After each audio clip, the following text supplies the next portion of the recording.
It's a cool talking rehearsal video. We all love these ones. So one of the questions I'm often asked by various choristers, whether it's young or old, is what am I actually looking for in rehearsal? How do I rehearse? And the very simple answer is that there's only a few things that can actually go wrong in a rehearsal, and those are the things that I have to keep looking out for. Generally, it's to do with dynamics, so whether it's too loud or too soft. It's to do with the pitching. Is it sharp or flat? It's to do with the tempo, too fast, too slow, just right. It's to do with the articulation and phrasing. So is it short or too short, or are they not measuring the phrase in the right way? And it's to do with language. Is the text being pronounced correctly? Now, sometimes these things are individual and sometimes they influence the whole thing. So as a chorister, your responsibility is to make sure that you are able to listen enough for those things that are going well and those things that you need to improve on yourself. This is what makes you a really valuable chorister and someone who's capable of participating in things at a higher level, because you can be trusted to correct mistakes much more easily. So in terms of managing things like dynamic, listening to those around you, usually if your voice feels like it's kind of sticking out in that particular group, it may be that you're singing too much, or maybe that the person next to you isn't fulfilling what they need to be doing in terms of volume. You need to work as a section to get that balance correct. If the issue is one of tuning, there could be various things. Maybe you're not engaging with your support system and your breathing enough to keep things in tune.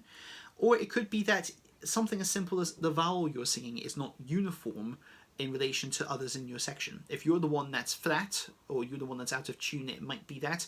Or maybe that everyone else is completely out in terms of their vowel and you need to find a way to correct that.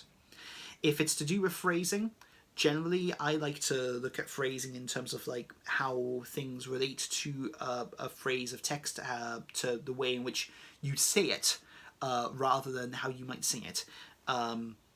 Certain stresses that appear when something is sung don't actually work when you happen to sing it. There's the song "We Wish You Merry Christmas," and I remember singing with a choir where they're going, "We wish you a Merry Christmas," and like the way in which they said Christmas and they kind of like stressed those two syllables was like, we don't say Christmas, we say Christmas. It's a strange way of thinking about it, but it's a really relevant way of going, how do you say it, and how can you sing it in the way that you'd say it? That kind of principle. And then it's just kind of combining those things into rehearsal. This seems like a strange thing to have to talk about, but looking at those basics are pretty much it. So how can you become a better rehearser? How can you become better in rehearsal? Understand that those are the principles that we're looking for. Practice what you need to before rehearsal, so that when you come to rehearsal, your focus is not on making sure your notes are right, but rather making sure that you are in the right position with the others in your ensemble.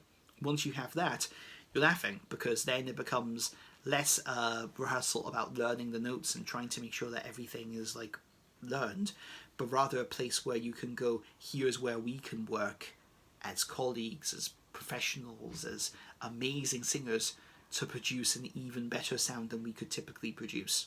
It's worth having a ponder about that. You can take those same principles and apply them into your solo practice as well. Worth having a think about how you can make that work. Have fun pondering.